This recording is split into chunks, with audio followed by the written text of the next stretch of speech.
Hello, everyone, and welcome back to the Father-Son Packers podcast, your source for Packers news, notes, and analysis.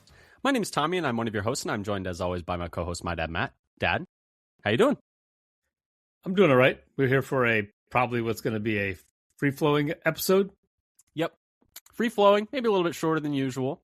We are here today to talk about, essentially, news that is surrounding the draft, scuttlebutt, if you will, surrounding the draft, and then also what the latest, insider industry mock drafts are saying that maybe has impact on where the Packers are going to draft. So it is draft season, and the pro days are starting to commence, but we don't have all of them out yet. And also, you were saying, and which I found as well, it feels like the information from the pro days this year is a little bit kept a little tighter than usual. It feels like we're getting less and less information because the only thing I've really seen is good highlights from Ruben Bain and bad highlights from Arvell Reese. Have you seen the Arvell Reese running the? I haven't the seen the highlights from because I'm searching for predicate because there's a schedule of the pro days that you can get easily enough on NFL.com and Draft Scout has it for each player as well if you look at their page.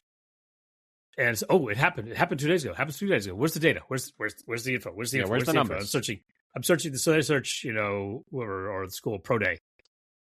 No, that didn't help. Pro day results still didn't help.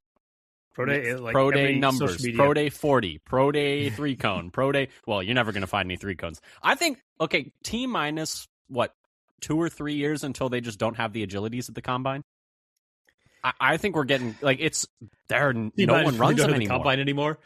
No one runs the agilities at the combine anymore. I think we're going to get down to, it's going to be, I think we're going to get to no agilities pretty soon. And then I think we're going to get to no bench press pretty soon. And it's just going to be guys running the 40s, some guys doing some bag work, some drill work, and guys doing the jumps. And that'll be it. Which it's 40s and jumps that people do a little bit. And 40s, jumps, weigh-ins, measurements. I think people always hated the schedule of the agilities. It's early morning, end of that day. Yeah. I think it's agilities. Is it the end of the day or is it early morning the next day? It's one of those things where it's hard for them to they're not in the peak of their physical form at the time that it's done. Yeah. I think it depends also on the position as well. Yeah, and bench that's going to be disappearing from the position. I started getting the numbers for about 20 wide receivers from consensus 28 to 300. Yeah. Let's see how many do I have? Yeah, I've got 22 players here. 2 of them did the bench. Well, and as that includes pro days so far. Not all the pro days have happened. And some the pro days are I'm waiting for them to appear.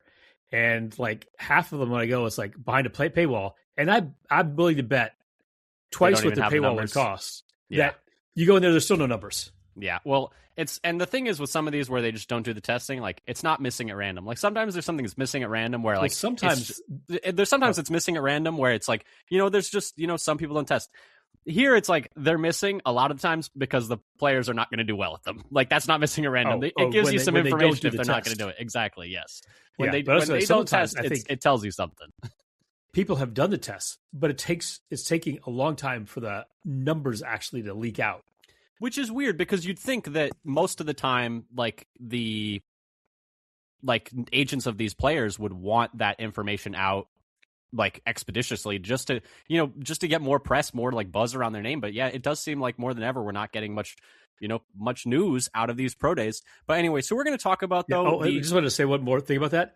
Is it just because I've become more impatient that Maybe. I've started my draft process earlier and earlier and earlier, and so now when I'm looking for it, I'm starting to look at the beginning of the process, and I'm seeing when the date was and searching for it that same day sometimes. And maybe the last couple of years, I didn't start getting all of the testing numbers until much later, and it was already out there. Getting impatient in your old age. I mean, we're only a month away from the draft, though, so it's getting up there. But yeah, so tell them to make it snappy. Yeah, I guess so. So we're going to talk about the bits of rumors, news-related stuff surrounding prospects right now, whether or not we think it's a big deal, a little deal, or a no deal, which one of our favorite games to play. And then we're going to do a bit of mocking the mocks in some ways and also kind of seeing what we can take away from them when it comes to the Packers. Now, a lot of these mocks are first-round mocks, but we can still see the trends of which positions are going where and what that might mean for who's available for Green Bay.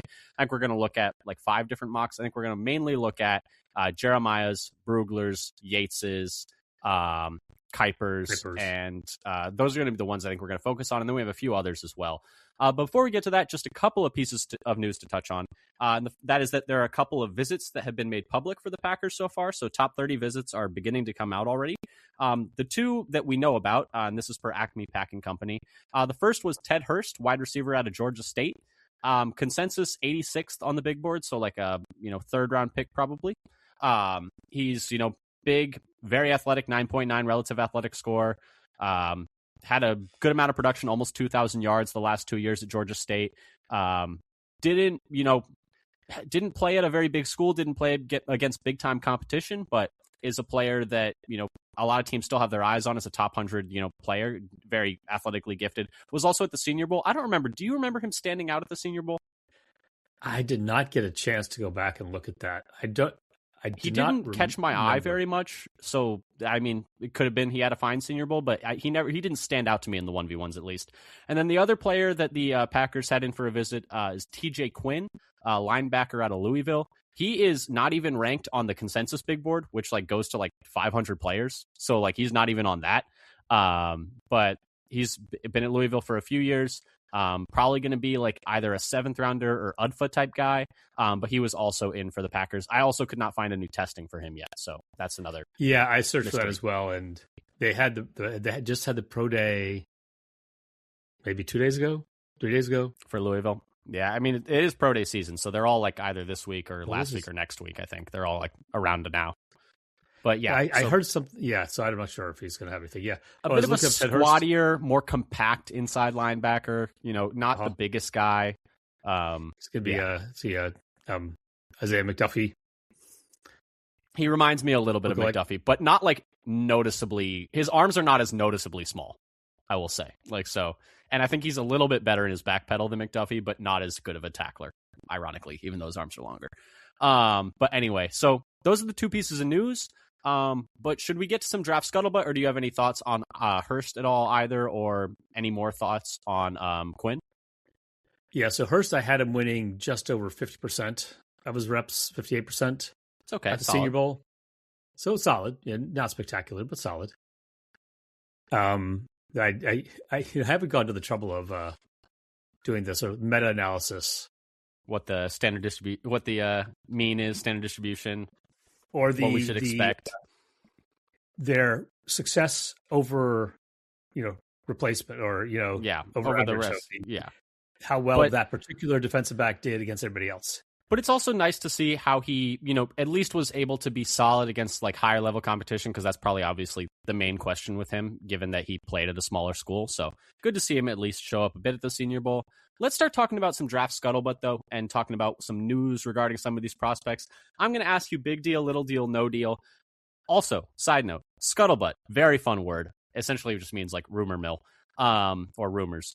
But so it came from, because I was curious, what the origin of this word was. And so, brief aside, the scuttlebutt on a ship, so 1800s, I guess, was essentially where the crew got water. So it was a cask of water. It's literally water cooler talk. Water cooler. Yeah. It's water cooler talk, but old timey. That expression did not really change no, in 150 years. It's that's why I was when I saw it, I was oh, so it's water cooler talk. It's exactly the same thing. We had an entirely different word for the same thing, or originate completely on its own on a different path. And it's just, I guess, it has always been a thing. It's funny. That's funny to me. But anyway, so draft scuttlebutt, I'm going to go through some prospects and some news around them. And you're going to tell me if you think it's a big deal or not. The first of these prospects was Caleb Downs. This actually came out a couple of weeks ago. So safety out of Ohio State. A lot of people have him as one of the few blue chip players in this draft. Top safety in the class, top 10 player overall. But apparently, according to Sports Illustrated, was flagged with a partially torn meniscus and a potentially degenerative ACL. So do you think that's a big deal, little deal, no deal? And do you think there's any chance he falls out of the first round and maybe into a range where the Packers might be interested? I don't know if it'll fall that far, but man, that sounds kind of scary. Yeah. Degenerative never sounds good. No, that is not a word I want to see in front of any kind of body part ever. Yeah, that's super scary. I'd be really surprised if he goes in the top 10 with that. But falling still, it's not a strong class is the thing. 40 spots. No, I don't think he'll fall all the way to where the Packers are, but he might. I mean, there have been every single year. Go ahead. The kind of thing where if it's really, this is accurate. So this is like, who knows? Do you, as soon as you draft him, reconstruction now, day one? I don't think it's that kind of thing, though. I think it's something where it's like I don't know if that's something where you can. I mean, I'm not medically knowledgeable enough to know if that's something where it's like just a replacement would fix it. I guess is my question. Like that's not something. The question is, degenerative, does that mean the ACL is on its way out? I don't know. That was just the report from Sports Illustrated. But also meniscuses are especially scary because you can't like really like fix, like you just trim them, and like eventually there's not enough left.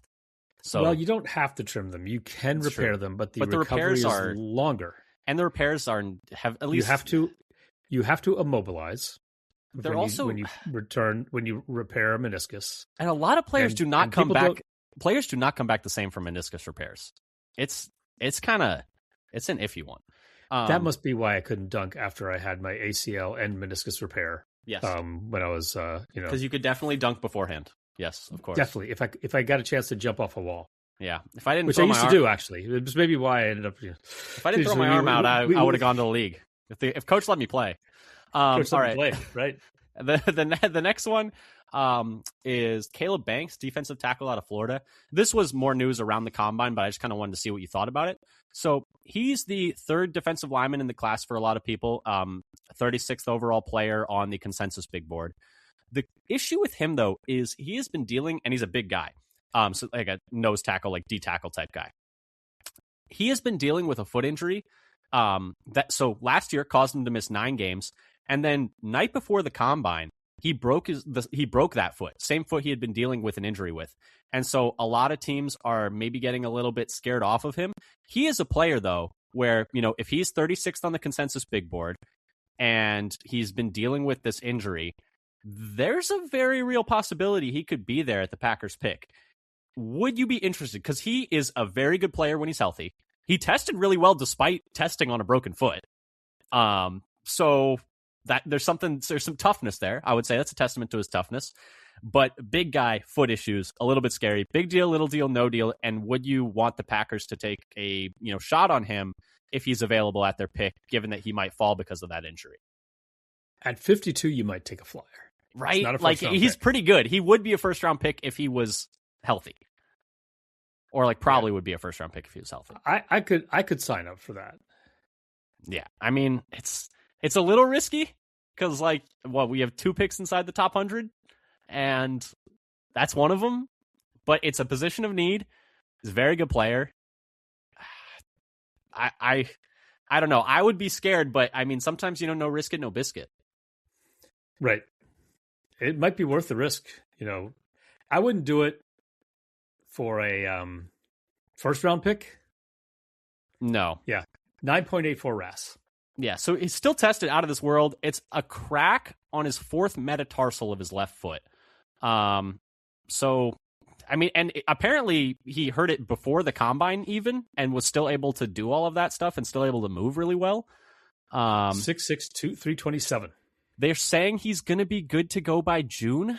So he would still be fine for camp. So, I mean, just big guys and foot injuries. You see it in basketball all the time. That's a scary thing sometimes. A lot of weight on those puppies. Yes. I think I would take the risk too, but man, I'd be holding my breath for at least the first 2 years. The next one, this was just an interesting one that came up on the NFL Stock Exchange stream, which is a really good podcast. They do really good draft work. It's Sycamore and Rogers. But someone pointed out, so Chris Brazzell, wide receiver, Tennessee, and I only point this out because he's kind of in that range. He's 50th on the consensus big board. There's been some speculation, given the fact that we haven't extended Watson yet. People think we will, but we haven't yet. And so he'd be a free agent after this year. And so would Reed, and so would Wicks. So the receiver room would be really thin. And then the other thing is we have shown some interest in Tennessee receivers in the past. Who was that guy that ended up going to the Giants? Really Jalen skinny. Hyatt? Yeah, Jalen Hyatt, who ended up not being good. But we had him in for a visit. I liked him. I was like, oh, why aren't we picking him yet? Well, I guess they knew what they were doing. Yeah. I mean, and so this Tennessee offense, but the thing that was interesting was so Brazel had taken 1,245 snaps as an outside receiver the last 2 seasons. 2 of them were on the left. That's kind of crazy. Isn't that absurd? Can he not turn right? Like, what is going on there? And so that was just a little bit of like, I kind of threw that in for fun because I thought it was interesting, but it was like a thing that was going around like NFL draft, like the internet, the like NFL draft internet. And so I just wanted to see what you thought about that because I thought it was hilarious. 2 out of 1,245 outside snaps were on the left side, and 1,243 of them were on the right. Like, you go to PFF and you go to the snaps by position, and it's just blank, blank, blank, blank, blank, blank, 1, blank, blank, blank, blank, blank. And so part of it's because that Tennessee system is super weird and they cut the field in half all the time. But I don't know. Do you think that's a big deal, a little deal, or a no deal? I don't think the lining up is that big a deal. I do worry a little bit about the Tennessee system and how you actually can evaluate a player from it. Yeah, because we've seen like Hyatt, that did not work. There was another guy. Shoot, I'm having trouble remembering the other Tennessee receiver from a few years ago. From the same year? I think it was a different year, but I can't remember now. It's been a little while. I don't think it was that, because that was the Hyatt was in the Hendon Hooker draft, right? When he was their quarterback. Or I might be misremembering. It's been so long. Be right. Not 100% sure. But yeah, so I just thought we don't need to spend too much time on that one. I just thought that was funny. The next one that I wanted to ask you about was Jermod McCoy, speaking of Tennessee, corner out of Tennessee. This one's an interesting one because he's a corner, so position of need for the Packers. He's projected to be a first-round pick. Right now, he's the number 2 consensus corner, 15th overall player. Every single one of the like main guys like Jeremiah, Brugler, I'm pretty sure Kuiper as well, all have him as like a top 15 pick. The only guy they have him behind is the LSU corner, whose name is escaping me right now. I think it's Mansour Delane, I think is his name. Yeah, Delane seems to be so he's like the consensus one, and then McCoy is almost always number 2. The thing with McCoy, though, is he has not played football since January of last year. So since January of 2025, he has not played football. Had an ACL injury then and took this entire year off to rehab it. And then people thought he was going to be back for the combine. And then he ended up not being able to work out. He says he feels okay, but it's just still getting that like strength back. And so, but it's been over 12 months now. The big thing is the Tennessee Pro Day is this Tuesday, and we're going to see he's planning to work out. We're going to see how he looks because no one has seen him do anything, physically active in over 12 months or do anything like football related in 12 months besides like rehab stuff.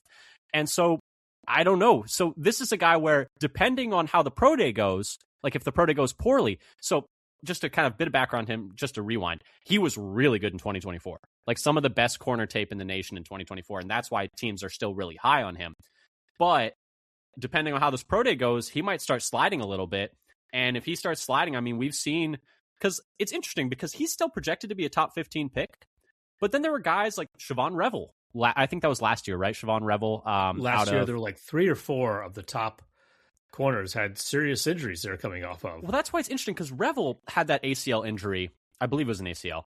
And, missed, but his was during the season. So a little bit different. It was like September or October. Yeah. So it had only been like 6 or 8 months before the draft. So there's a little bit of a difference there, but he ended up falling like all the way to the 3rd round. And it's just interesting to me that McCoy is still projected to be a top 15 pick as of right now. But depending on how this Pro Day goes, maybe he ends up falling. I guess just your thoughts on if he were to fall, or just thoughts on the situation in general. Do you think it's a big deal, little deal, no deal that he didn't do the combine and hasn't played in over a year? And any interest for the Packers if he starts to fall? Because the ceiling is very high and position of need. I don't know. What do you think? So not doing anything at the combine, no deal at all. No one is. It's so common now. Not playing football for a year. Well, he hurt it in January, right? January of 2025. So yeah, he missed a year basically. Yeah. So with the timing of that, it's not surprising. But the fact that he's not able to work out yet is a little worrisome. To me, it's entirely on how this workout goes on Tuesday. It wouldn't be that crazy for the Packers to pick him because they mostly need corners. They need corners in 2027 more than they need them in 2026. And realistically, he's probably not going to be there for Green Bay, and the only way he is there for Green Bay is if the pro day goes really badly, and then you wouldn't want him. Yeah, it's like catch-22. It's like if he does well in the pro day, he's not going to be there. If he does bad in the pro day, you probably don't want to. You probably don't want to draft him. So it's a bit of a. But he's another big storyline coming into this draft. The next one is Jordan Tyson, wide receiver out of Arizona State, 14th consensus player, third receiver. Again, most likely not going to be there for Green Bay, but I just thought it was interesting that he is not going to do any testing prior to the draft, apparently, and also has dealt with a number of injuries. I think he had like a multi-ligament tear in his knee a few years ago, and then was dealing with hamstring injuries during the like a variety of hamstring things during this season, and then is also dealing with hamstring stuff now. So he's apparently going to do some workout stuff for some teams like the week prior to the draft, but then is not going to do any like actual testing. He'll do like some on-field, like probably just run some routes on air. Any thoughts on that? Like, just do you think that's going to hurt his draft stock, or do you think he's going to end up being, still a consensus first-round guy? Because when you watch him at Arizona State, he's pretty dang good. It would hurt him if everybody drafts like the Packers. That's maybe fair. Some teams, because you look at the Packers picks, their testing charts are like incredibly full, even for the last couple of years. Yeah, they like having the data. They like making informed decisions. Some teams, I guess, will take flash like, oh, we believe the tape. It's like, okay. And I also think with more GPS data, probably teams feel a little bit less reliant on 40s and stuff like that. So, but yeah, they have more of that data. I haven't put in any Senior Bowl data yet on the players from this year who went and who for the wide receivers anyway. I've been doing it for some other positions, but haven't got that into my spreadsheet that has all the rest of the performance data. But he was, he's good. Good. You watch him, he's very sudden. He's very snappy in his routes. Like he's a fun player, and he's kind of right in the Packers' size with 6'2", 203. Yeah. Then the next one I wanted to ask you about is the great Ty Simpson debate from this past week. I wanted to see if you had any thoughts on this. Have you been following this? I have not been following it, but I did look at a bunch of mock drafts, and so I think I looked at 9 for this episode, maybe more. I would say more than half of them have only one QB. Well, and then a couple more than half only have one QB, because all the insider ones have 2. And Adam Schefter said that he will be going in the first round. Like that's what he's hearing, is that he is going to go in the first round. only had him only had one QB in the first round.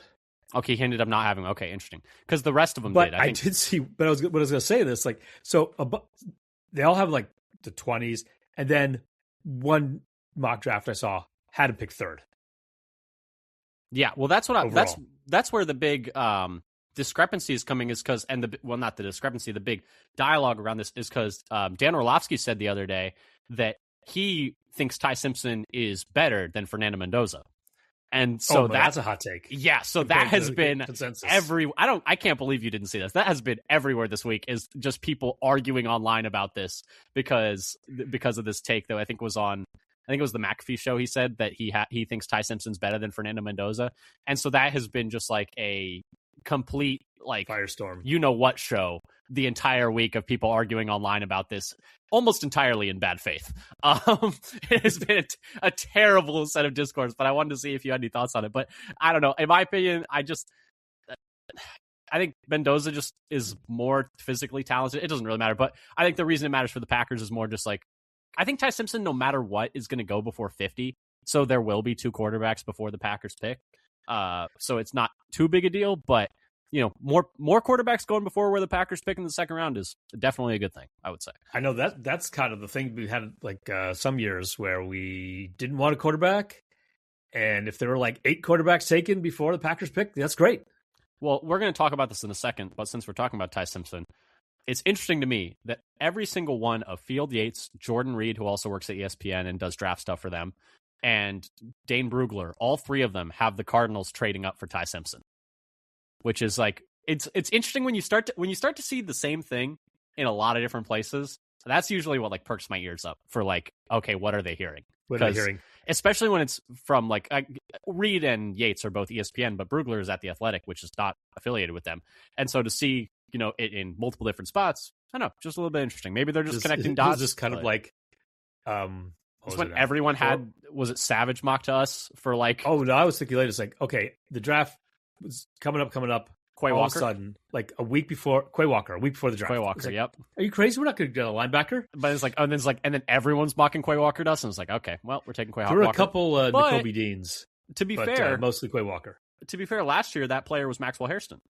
You remember the like 2 week before the draft, it was like, oh, Packers are taking Maxwell Hairston. It's like the corner from Kentucky who ended up going to the Bills. Every single like insider was mocking Hairston to them, and then went with Golden. So it's not always the end all be all. The final thing that I just thought was interesting, because it's not necessarily a super like impactful player, not a very relevant player. It's Owen Heineke, linebacker out of Oklahoma. Consensus 223rd player, so like 6th, 7th-ish, UDFA-ish type guy. But I thought it was interesting because he's actually suing the NCAA for more eligibility, and his hearing is not going to be until the week before the draft, the 16th. So 7 days before the draft, teams are going to know whether or not he's available. I don't know. I just thought this was like kind of wild that it's getting put back to like, all right, this guy's just not going to know if he's like going to be in the draft or not until like the Thursday before the draft. And so has he really only played 3 years? I'm not exactly sure like what his grounds for the suit is, but yeah, he's trying to get another year of eligibility. Okay. Yeah, because I'm seeing right now on PFF they have him for 3 years at Oklahoma, but maybe he did something before that. But yeah, so I don't know. I just thought that was interesting. Any more scuttlebutt that you've been seing? I just like saying scuttlebutt, so that's fun. And yeah, water cooler talk. Talk. And then there's the old hot stove league. I haven't even heard that one. That's baseball from like the 20s and 30s and 40s, where in the winter you'd gather around the hot stove, stay warm, and talk baseball. Spread gossip, I guess. Yeah. But yeah, so I'm trying to think if there was anything else. The Ty Simpson one was what really dominated the narratives this past week surrounding the draft. Yeah, I was a little out of the gossip. I love it. I live for it. It's amazing. But yeah, so that's the scuttlebutt. Do we want to start talking about what the insider mocks are saying? So you said 9 of them. I think like it's best. Not all insiders, but I found like 9 different ones. And but the ones were I think only first round. Some I got because they were more than one round, so it could season Packer picks. Yeah, so but the ones I want to really focus on are the Daniel Jeremiah one, the Mel Kiper one, the Field Yates one, the Dane Brugler one. I think are probably the most relevant ones, because those ones are the ones that those guys usually have some league sources and are able to kind of, talk to people in the league and see what the NFL actually thinks about these people. So I was interested to see what you thought the big takeaways were from those. And you can also talk about because I believe Yates and Brugler both did 2 rounds. So we can actually see who they would, mock to the Packers. Yes. I guess let's start with those. Let's start with just those 2 and who they took, and we'll talk about that, and then we'll talk about overall takeaways from those mocks. Does that sound like a decent plan? Oh, you mean start with the Packer picks from them? Yeah, let's start with the Packer picks. Who did Brugler and Yates have the Packers taking? So Yates had the Packers taking Lee Hunter. Okay, defensive tackle with that a nose, but not very athletic. But noses always test a little funny. Yeah. And so if you think about who was already gone, there were already 4 defensive tackles gone, so not all that many. 6 corners, 8 offensive tackles, 3 guards, no centers, 6 wide receivers, and 12 edges.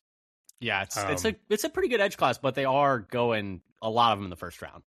Yeah, there were some offensive linemen that if you love yourself a mullet, Jenny Zunker is almost always there at 52, and like most, I think all the mocks I looked at where they went that far. Emmanuel Pregnon from let's focus on Hunter for a second. What would you think about that pick? Because for me, that's one where I wouldn't love it. I could probably talk myself into it. Because someone was pointing out, not the best athlete, but if you look back at defensive tackles that the Packers have taken, and it's true that, Brian Gutekunst didn't technically pick these players as the GM, but he was involved in the process. Like, he's been a scout with the Packers since the 90s. But neither Kenny Clark nor BJ Raji, in terms of relative athletic score when they were drafted, were like super elite athletes. Kenny was a 7.55 RAS, and BJ Raji was a 4.33. So like neither of those guys were super premium athletes. So maybe for defensive tackle, it doesn't matter as much to them, but also that was, over a decade ago, to be fair, or almost a decade ago in Kenny's case. So, the Lee Hunter thing maybe doesn't make sense from an athletic standpoint rather, but maybe it is okay based on, Kenny and Raji not being elite athletes. I don't know. What do you think about that? Since Goody's been the GM, they only have one guy they've drafted who's anywhere in Lee Hunter's neighborhood, and that's Jonathan Ford. It's fair. At 3.63, Lee Hunter at 4. Carl Brooks was a 6.02 I was going to say, RAS. Carl Brooks was also not a good RAS. Not as bad, but still not good, average. Though. Yeah, it's not great. Still not great. And then everybody else is in the green. Everybody else is over 8. Yeah. So everybody else is great. Brooks was a little above average. Ford was below average. And other, nose tackle, Slayton was over 8. Yeah, Slayton was an elite athlete for a nose. Yeah, so the Lee Hunter thing, I can't decide if it makes sense or not because, again, not an elite athlete, didn't do very well at the Senior Bowl. So, those are two things where, those are usually the tells for Packers, types. But at the same time, if you want to say, I guess it just depends how much you want to be, how involved. We're speculating how involved Gutekunst might have been with the Raji and Clark picks. That's kind of part of it. But when he's been the GM, that has not been the case. Besides Carl Brooks, who was a later round pick, so maybe not as and Ford also later round, and Ford as well, pick. 7th rounder. So that's kind of that Lee Hunter pick. I don't know. I think surprised. I would be surprised. I wouldn't love it. I could maybe talk myself into it. Any other thoughts on that Field Yates one in general, or or do you want to talk let's talk about the Brugler one and who he ended up picking, and then we'll talk about all 4 of those insider ones kind of together conglomeratively. Yeah, so Brugler had the Packers picking Emmanuel Pregnon, offensive guard from Oregon. Out of Oregon. He was available in the Field Yates draft as well, his mock, he could have picked him. It's interesting that and I think it's generally true that Pregnon has been ranked ahead of Dunker, kind of another guy who played tackle and then moved inside, which is also sometimes a Packer tell. To draft early tackles who then move inside, as opposed to somebody who only played guard in college. Yeah, and Pregnon, meanwhile, is an elite athlete. 9.42 relative athletic score, much more a Packers type, like you said, given that he's moved around a little bit and shown some versatility. Do you find it interesting at all that both picks were trench players as opposed to maybe corners? Not at all. Yeah, I mean, I'm hoping the most for trench surprising guys. Draft I saw, however, was a full 7-round mock draft. All right, and had 0 corners for the Packers. I think at that point, I mean, it just depends. It depends who was there. It's hard to know without knowing who was there, but I would be surprised if there were no corners taken. That's a lot of faith in Keyshawn and Valentine and St. Just. A lot of faith. There was a point where this mock draft had a linebacker in the 5th round, and they could have had Ephesians Prysock or Everett as a corner there. And Everett, Georgia guy, I think they'd have a hard time staying away. That feels like a beauty pick. That was a little bit odd. This guy's leaning fully into your theory that corners don't matter. Corner doesn't matter. That's my take. Corner doesn't matter. Too volatile year to year to invest in. So you need to make a website, CBSDM. CBSDM. Corners still don't matter. I mean, they're just so volatile year to year. They're it's so hard to, and they fall off cliffs really suddenly. They'll just be good one year, and just if you lose a little bit of movement skill, it falls apart. They're also usually not great in year 1. That's the other thing. So I'm of the mind that, well, also there's the funny, oh goodness, it was Mike Zimmer, I think. Goodness, I can't remember the quote, but he was pretty much like, oh, in this scheme, I can go down to the 7-Eleven and find a guy to play corner in this scheme. We'll be all right. But anyways, so yeah. But I mean, I still think we need to take a corner though. I'm not totally radicalized. I'm not no corners at all. Not insane. I would still like us to take at least one corner in this draft. I think that would be possibly a minimum. 2. Here's a question. So in the beginning, I was like, okay, all the corners go up. slot, no, slot, no, slot, no. Yep. Slot no. Now, Slot no. what about a No. late round slot? No. As a second corner? Nah. Because we're down to only one slot. In a pinch, you could play Evan Williams there. Like, I think that... and you can play Keyshawn there, too. Like, and I think it's okay. It's not the worst thing I've ever seen. It's good enough to have Keyshawn as the backup slot. I mean, he's... I know people don't like Keyshawn as, like, an outside corner, but he's better at outside corner than slot corner, to be honest. He is. But in an emergency, he could fill in there. And, I mean, if it's late, I guess it just depends who else you've taken and who else is on the board. Like, if you've already taken, a corner, I don't know if it's necessary.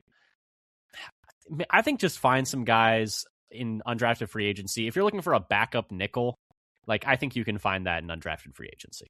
I don't know. That's just kind of my thoughts on that. And hey, maybe Bo Melton, get ready to learn slot corner, buddy. Just keep cross training. Just keep cross training. So, but yeah. Any other, I guess we can talk a little bit about other Packers picks in some of these mocks that you found interesting, maybe not from the insider ones, and then we'll talk about the insider ones as a whole.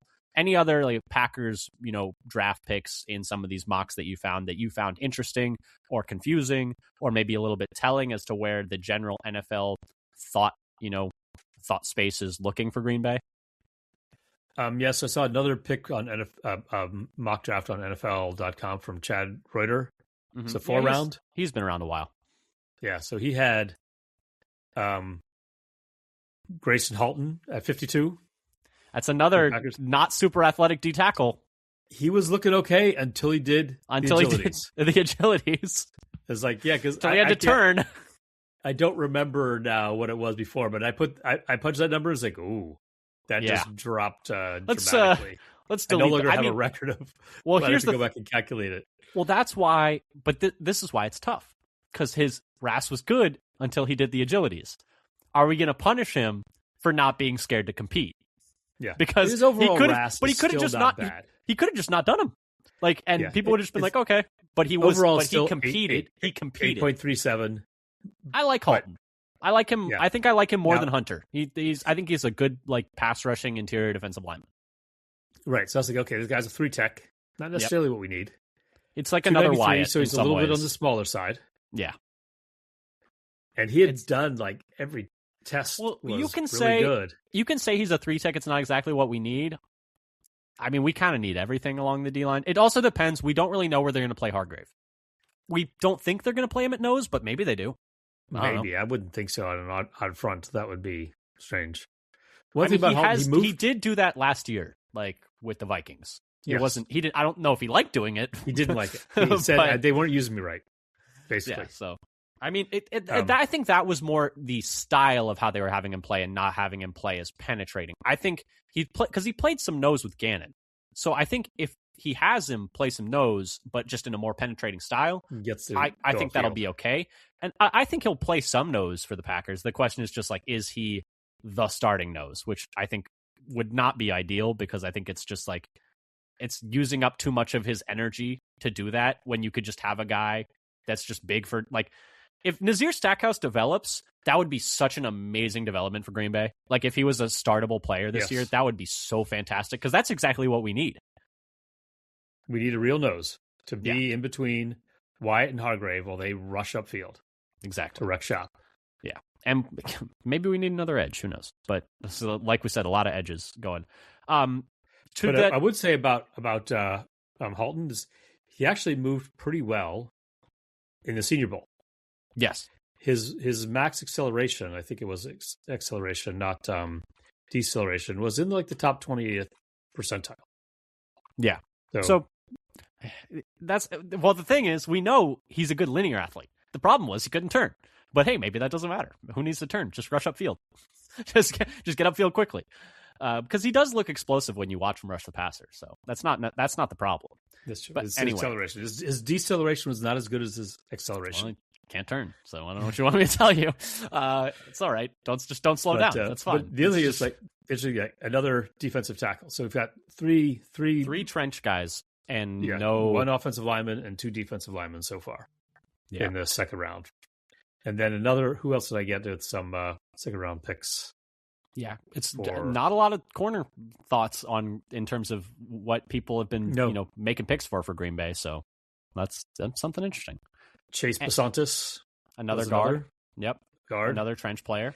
And in one draft, he went one mock had him in the first round, which I was going to talk about. Well, do you want to start talking about some of these insider mocks, because I think they're a little bit interesting, and I have like a couple takeaways from each of them.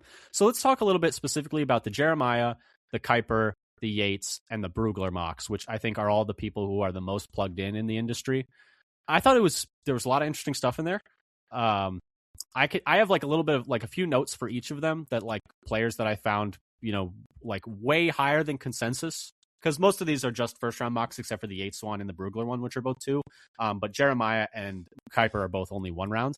So I thought it was really interesting that Jeremiah had Jadarian Price in the first round. So that's 2 Notre Dame running backs, both going in the first round. He had him 32nd overall. And then I think like both Yates and Brugler had him 64th, just for reference. So like way higher than consensus. He had him going to Seattle at 32. I don't know if that's something that he's hearing, but I thought that was interesting. The other one was, like I said earlier, all of Yates, Reed, and Brugler had the Cardinals trading up for Ty Simpson. Is that something that's going on right now? I don't know. The other one was Yates had R. Mason Thomas, an edge, going all the way up at 20 when he's consensus 47. And that was kind of spicy to me. And then, like you said, Chase Basantis, who's also, outside the top 40 consensus, Jeremiah had him in the first round. So those are kind of like the specific, players where I'm like, okay, are those insiders, do they just like these players, or is that something they're hearing where they're going to go higher on draft day than maybe the collective thinks? Right. At some point they're definitely making their mocks based on what they're hearing, not on what they would do themselves. Which is Jeremiah always says. He's like, I make my big board with my eyes and my mocks with my ears, is what is like saying is. And so I don't know where we are in the process. True. Are they starting to hear? Yeah. They were still a month out. But this is kind of the time of year. This is the time of year where you start to hear like some rumors going around. Some things come trickling in, but you definitely, I feel like the last week or so, that's when all of a sudden the first round mocks changed dramatically. I did see though, Fernando Mendoza is apparently like already studying the Raiders like playbook, which like all right, fair enough. But no, so that was funny. But yeah, so any thoughts on just the, I guess, more collective data about what these mocks look like in terms of positions, who like what kind of positions are maybe going to be picked over by the time we pick? Any thoughts on that one? Yes, I would say some of the biggest to that is like edge.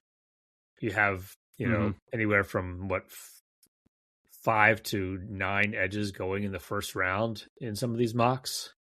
Yeah. So that's one. And then sometimes by the time the Packers pick, it's like 12 edges have already gone. Yeah. And you get all the way to 52. So it's that's an edge-rich draft for sure. Picked over.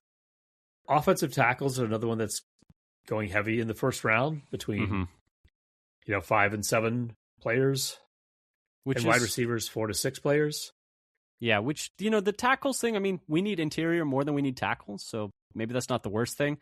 But what are your it depends on, sometimes they're listed tackles and sometimes they're listed as interior guys who are. And the other thing is a lot of these interior guys, like it's a draft. Like I was listening to the Athletic Football Show today and they did an entire thing about how there are just so many statistical outliers in this draft more than like before. Because like you look at guys like, you just go down the list. Ruben Bain obviously has like first percentile arm length, but he's going to be a top 10 pick at edge, which is like kind of wild to think about. Spencer Fano is like a guy that some people think he's a center. Like he's listed at tackle, but a lot of people think he might be an interior guy. And I would say, but for him, I had to keep looking for him because in every single mock draft I looked at, or maybe except for one, he was listed just as O-line. Yeah, just as tackle, or as interior offensive lineman. Yeah, and so with that, if you put him with the tackles, then most of these mocks only had one interior offensive, one guard. What's his name? Yeah, there's the one guy, Vega Iwane out of Penn State is I think the guy you're thinking of. He's the like consensus, like he is a guard and he is a first round pick. But all the other guys are like tackles, and then some of them are tackles that might get kicked inside, but like Will Campbell-esque, where it's like shorter arms, they might end up getting kicked inside. But so like you were saying, a lot of tackles expected to go like on paper, but some of those tackles are not tackles. So it could be that like offensive line is a little bit picked over. and I think also it's a little bit like with the way the guard market and center market keep exploding, maybe guards and centers just start going earlier than they have in the past. That's like we saw like Jeremiah has Basantis in the first round. I've seen Pregnon, the Oregon guard. I've seen him in some first round mocks where like he ends up going like 30, 31. So it's entirely possible that in terms of edge and O-line, those are severely picked over by the time we pick. I will say most of them don't have a lot of defensive tackles going in the first like round or two. There was one that I thought, interestingly enough, had Miller going in the first round. That was Mel Kiper's one rounder. And Miller is a guy that is like 46th, out of Georgia. He's like 40 something in the consensus big board.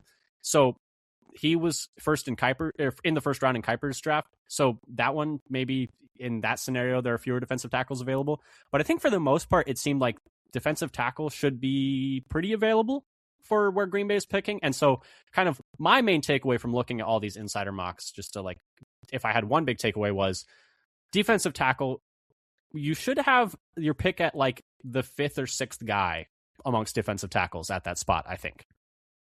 I think so. I think you should have a number of players that you could be interested in. I'm looking at like some of the, like 4 defensive tackles taken before the Packers pick in Field Yates mock, and Brugler's are 5 picked, and 4 in another one. Yeah. So, and because like you look at edge, gonna be a lot of edges going.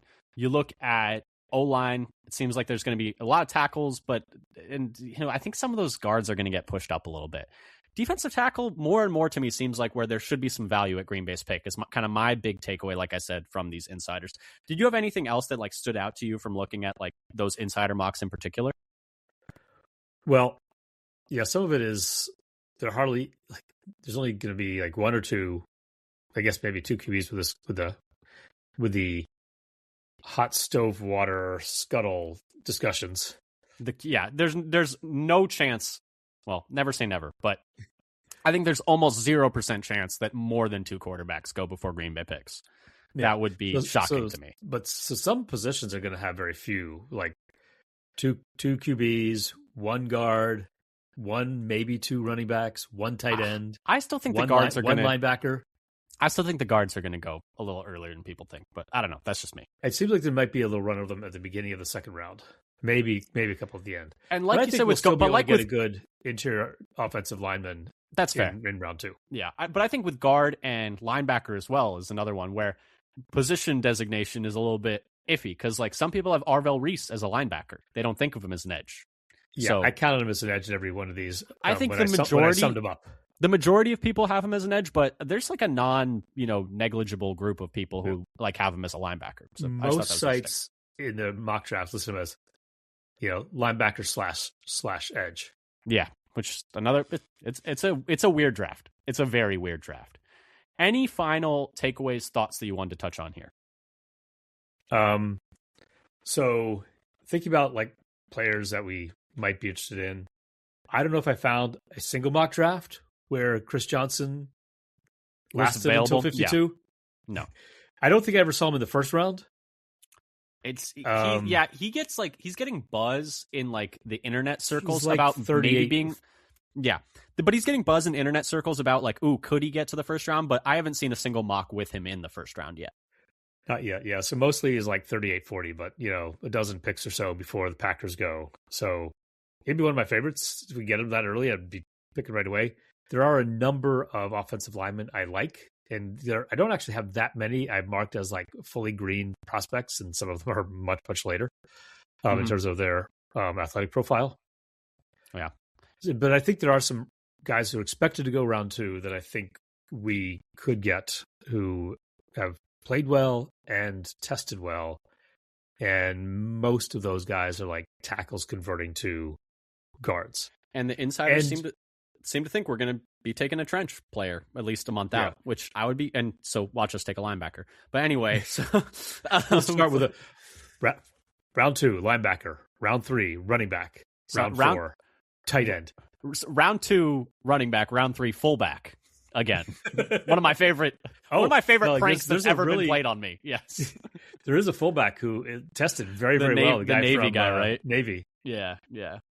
I mean, stranger things have happened. But anyway, this has been... So what else? Yeah, so sorry. I'd just say... Anything else you want to add? That probably it may turn out the best value is going to be a defensive tackle, which we need one more, I think, even though we added... You think we need one more? Unless... Yeah, you think we need one more? You think we need more? I think we need more. You think we need one more? We'll get one more. We need 11 defensive tackles. Why not? I mean, right now, who's D tackle 4? Would you say is it Brinson? Yes, or is unless he's D tackle 3? Unless he's 3. Yeah, because he was better than Brooks last year. He was. He actually, I'd probably say he's 3. And then Brooks has been like, I feel like every year it's a little bit worse than the year before. Slightly worse than the year before. Although, I think the counter argument to that is maybe going back to a 3-4, he's a little bit better. I don't know. Unless it's, yeah, well, he could be, what his role is actually going to be defensive tackle 4 or 5. Yeah, so he's more suited to that. Yeah. He's going to be a backup 3 tech, which is probably what he's best suited for. Yeah. And so they, in terms of what's on there now, their third starter is a battle between Brinson and Stackhouse and Jonathan Ford. I guess Jonathan Ford feels like an also ran, like he's there, like he's also going to be there. But anyway, so I think my main takeaways from the insider ones are: seems like they're leaning trenches for the Packers based on what they're hearing, I guess, which I would be totally okay with. And also that D tackle should have some really good players available, as should interior line. But I think the interior guys are going to go a little earlier than people think. But anyway, this has been the Father Son Packers podcast. We have been focusing today on draft rumors, draft scuttlebutt, what the insider mock drafts are telling us about what the Packers, like what's going to be available for us on the board and what they're hearing about the Packers. We're going to be here every single day for the entire offseason. I think next week is the owners meetings already, the league meetings. So we'll have some news out of that. Yeah. It's coming up either next week or the week after, but we'll be here. Nothing about the tush push as far as Nope. Just the Eagles didn't win a playoff game, and all of a sudden no one cares, which is kind of funny. But anyway, I'm sure next season there'll be something because the Eagles operate on an every other year type of deal. But anyway, so we will be here, though, every single week of the offseason talking about the draft, talking about, training camp, talking about the offseason, et cetera, et cetera, et cetera. So don't turn that dial, rather.